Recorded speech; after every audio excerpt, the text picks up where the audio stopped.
United Healthcare CEO's tragedy. First and foremost, rest in peace. Yeah, man. Rest in peace.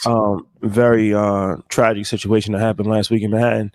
And man, it's multi-layered conversation.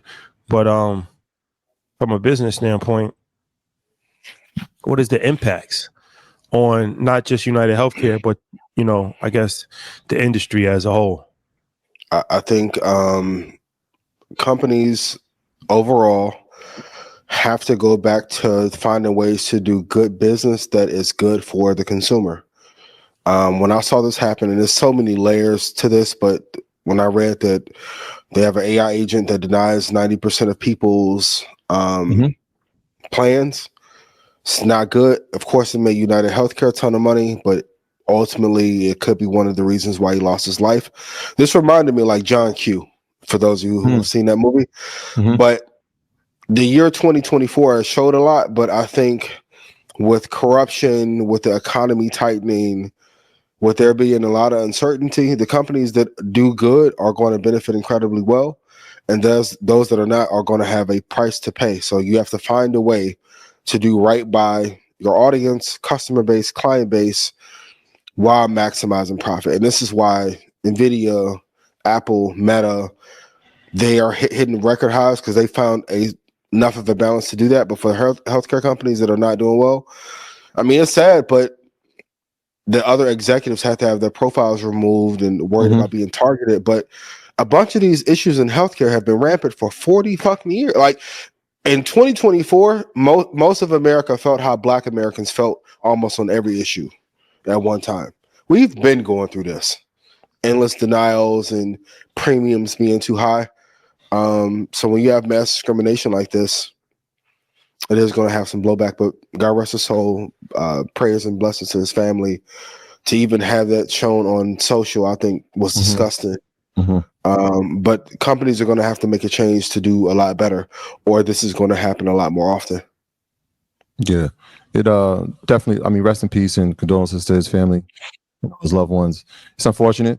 Definitely felt targeted, felt a little bit retaliatory in a sense, right? When you start seeing the details of the shells having messages on them. But I started thinking about the danger of being in the healthcare profession, right? Which is why the retaliation from the industry was like, let's remove our executive bios. Let's take our executive boards down. Let's stop telling exactly what they have to be, especially if they're going to have a board meeting, because he was going to speak in front of the investors, right? And so that's public information. The interesting part is like you're the CEO of a company. You're walking by yourself. So I mean, security detail, especially in that position, because you're right.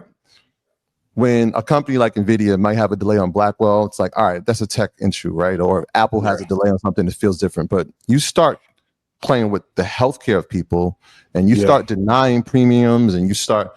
There was one report that there was a anesthesia coverage that they weren't going to cover anymore for certain surgeries. These are now affecting not just one or two. You're talking about millions of people's lives, and they have nobody to talk to, right? Like you're talking to the bill collector. The doctor is going to tell you go to the insurance, and so now the people that are ahead of these companies almost become targets in a way, right? If you start looking at it that way, and so an event like what happened last week, unfortunately, has happened, and you don't want to see more of it. But you're right, like there's certain business practices. After a certain while, it's like we got to get these things in line, right? So that the public feels safe. They feel like they're being taken care of, because what's the point of it, right? If the customer at the end of the day feels like, hey, this isn't beneficial for us anymore, things like this can happen.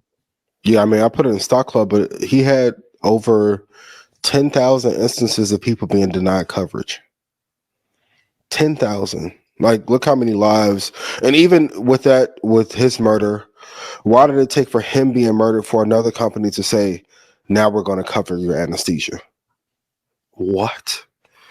So let's look at the rest of the companies. If they're doing it at the highest level, one of the biggest publicly traded companies in the world, what about the lower tier players that are not publicly traded and discrimination is happening? But we've heard these stories in our community forever. It's just no one listened to us. Now it's becoming mainstream. Yeah, for sure. Well, like I said, it's an unfortunate situation, but it is protocol for Fortune 500, Fortune 100 company CEO to have security. We've witnessed that firsthand. So that was Yes, a breach in security, and that's why for you need sure. security. Because if you're running any type of company, when we met Absolutely. Vlad Tenev, he had security.